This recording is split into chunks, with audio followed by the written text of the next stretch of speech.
Hi Pep, I'm Jamie Jackson from The Garden. One of the things Eddie Jones said that he observed when he came to watch you train Bayern Munich was that he realised how much you could get out of players in terms of the demands, the extra skill levels. How did you come across this knowledge? What made you realise you could get more out of your footballers? When I can give more? Eddie Jones said that when he observed you training at Bayern, he realised that he could get more out of his players, rugby players. He could push them further, get more skill out of them. So I'm just wondering where you learned this from, because it seems like a revelation to Jones. I learned from where I came from. So I was in the academy in Barcelona with 13 years old when I was in that period. Like,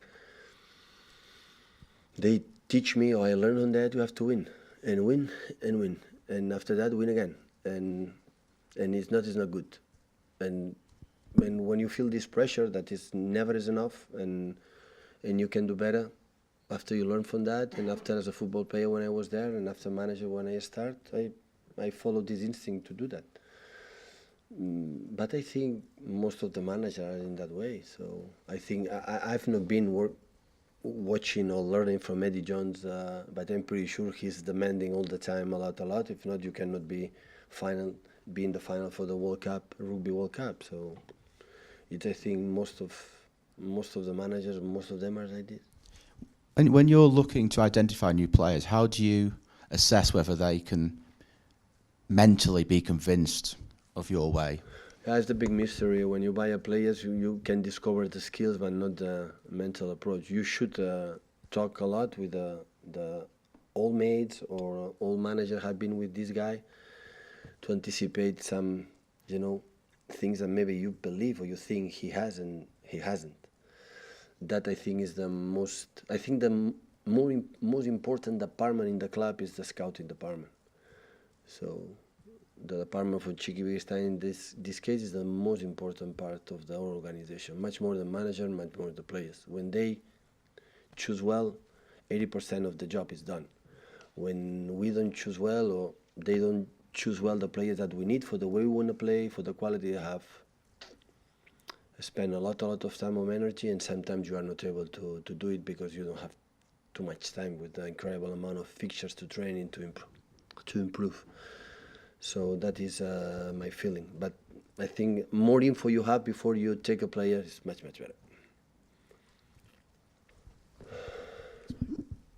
Hi Pep.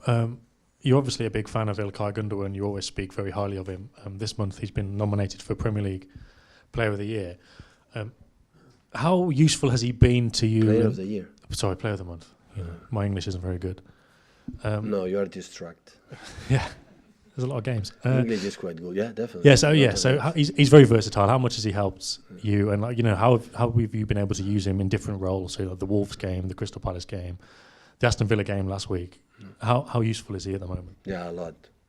So he's so intelligent player. So one of the qualities I appreciate the most on my players is the players are intelligent, so understand everything, what happened in the game, during the game, and solve it offensively, defensively as quick as possible. So he can play in many roles.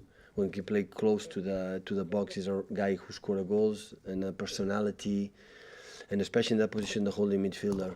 I didn't expect after 1 year or 2 years, but the first year we were unlucky. He was unlucky. We were incredibly unlucky about his staff injured the first season. But I didn't expect he would be so consistent as a holding midfielder defending that position, and he is. So he's an exceptional player, honestly. He's a player, the European best players. At what stage did you think, this guy can play holding midfielder now? How recently was that? How I realized? Yeah, when? Well, I think last season when sometimes it happened when you don't have more alternatives. So sometimes when Dino was always in that position and he could not play, I used another place that didn't use him, but I didn't realize. And look how wrong I was. And after, when I didn't have another alternative in that position, I put it him and said, wow, how aggressive he is without the ball, how his attention and know exactly the movements during the game he has to do. Of course, it's not the typical, holding midfielder and the people can think, but we need not just defend, we need this quality of the player with the ball. And we didn't have any doubts about him in his talent, but without the ball. When Dino last season was injured more than usual, So he played there, and it was incredible. It was outstanding in all aspects of the game.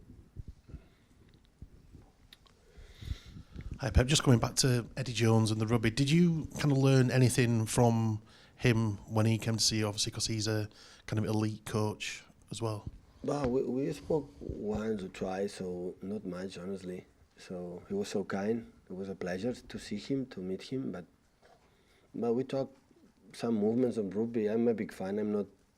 I don't understand too much, honestly. I've never been in one game, but in TV, I will ask him how they do to make regeneration after the games. So it's incredible how can they survive. So I cannot imagine.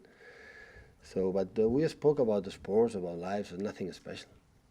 Is it important for you to kind of pick the brains of other elite sportsmen? Because obviously you talk about golf quite a lot and tennis. Yeah, of course, we can learn from all of them. Now, sports sometimes is easier than in your own job. But we didn't spend too much time. Hopefully they can win, and we invite him and of course his staff to come here, and we can talk more. Will be nice for all of us, especially for me. So wish him luck, and yeah, it was nice when I saw it, but it was short. It was just not too much. Hi Pep, you played Tottenham twice in a row last season. You've had Southampton twice this week. How do you prepare for that? What's easier? What's more difficult? Quite different, honestly. So it was qualifying the Champions League, and that defeat was so tough in terms of emotion. For lose competition itself is tough, but the way we lost was tough for us. And after just 2 or 3 days, we play league. When we lose, we cannot win the Premier League. So we could lose 2 competitions in just 2 or 3 days. It's happened when you arrive in March, April, in these stages when you're playing for the competitions. Now is everything you are out, or you are in, or you are out. Now it's a little bit different. Of course, Carabao Cup, with all respect, the competition is a little bit different. So it's not earthquake for all the teams. They are out for this competition, I think so. So it's different now. Of course, the position we are in the Premier League, and there's another chance to make another 3 points and move on. In terms of the same opponent, though, is it easier because they're more familiar because you've just played them, or? Yeah, we know each other. They know us each other. After this game, I'm pretty sure Ralph and his staff analyzed what happened, and we did the same. So yeah, I think they are going to change few players. We are going to change players. So we'll see. Don't think too much right now. It's just one game. What you have to do, tactic way and mentally approach, and win the game.